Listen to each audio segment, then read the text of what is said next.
How to remove contacts from Facebook Messenger. At the beginning, you should know that deleting a contact directly from the Messenger app isn't available, but no worries, there is an alternative way that works effectively and gives the same result. Step 1. Block unwanted people. Open the Messenger application and go to the chat of the person you want to block. Tap on their name at the top of the conversation. Scroll down and choose Block. After that, select Block Messages and Calls, then press Block again.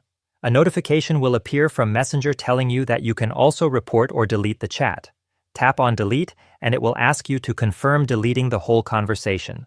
After doing this, that person will no longer appear in your app and won't be able to reach you on Messenger. Step 2. Manage synced contacts. Go to your Messenger profile and press on the 3 horizontal lines at the bottom right.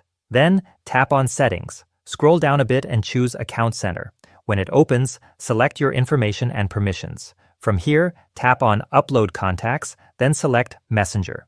You will see that the option to upload contacts is enabled. Tap on it and turn off Upload Contacts. If you also want to remove all the contacts that were already saved, press on Manage Contacts. You'll be redirected to the browser where you'll need to log in to your Facebook account. Enter your email and password, then tap Login. After that, you'll find all the contacts that were synced from your phone. Tap Delete all contacts to erase them completely. And that's it.